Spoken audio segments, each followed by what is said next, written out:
Hello children, today we are going to read you The Curious Garden. Hello. Hello. The Curious Garden by Peter Brown. There once was a city without gardens or trees or greenery of any kind.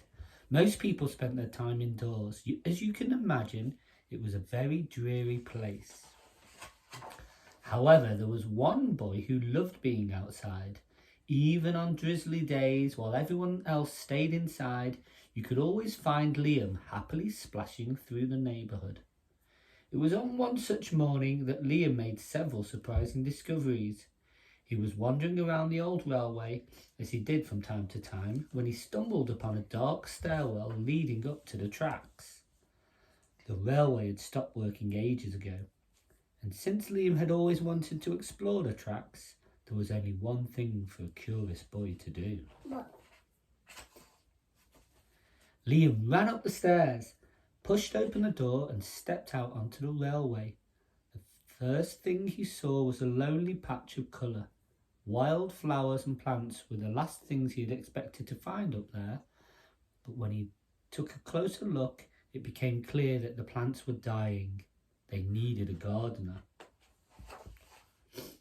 Liam may not have been a gardener, but he knew that he could help, so he returned to the railway the very next day and got to work.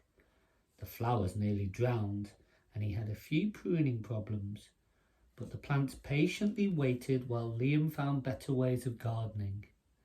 And as the weeks rolled by, Liam began to feel like a real gardener, and the plants began to feel like a real garden. It's pretty, isn't it? Most gardens stay in one place, but this was no ordinary garden. With miles of open railway ahead of it, the garden was growing restless. It wanted to explore. The tough little weeds and mosses were the first to move. They popped up farther and farther down the tracks and were closely followed by the more delicate plants. Over the next few months, Liam and the Curious Garden explored every corner of the railway. Wow. Cool. After spending his spring and summer and autumn in the garden, Liam's time on the railway was finally interrupted by winter. Heavy blankets of snow fell on the city that season, and for the first time since he'd become a gardener, Liam could not visit his plants.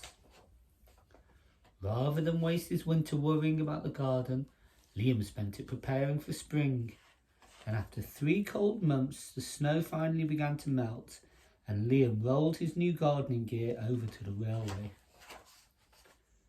Winter had taken its toll on the garden, but thanks to Liam's planning, his handy new tools, and a little help from the sun, the plants soon awoke from their winter sleep. The garden had always wanted to explore the rest of the city, and that spring it was finally ready to make its move. Once again, the little tough weeds and mosses set out first, and they popped up farther and farther from the railway and were closely followed by the more delicate plants. The garden was especially curious about old, forgotten things. A few plants popped up where they didn't belong. Others mysteriously popped up all at once. But the most surprising things that popped up were new gardeners.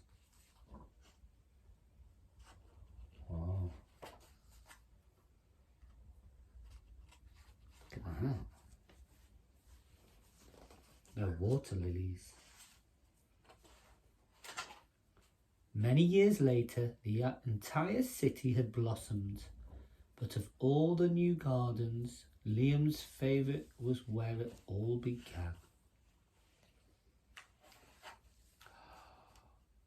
Wow, look at the difference. There's tree houses.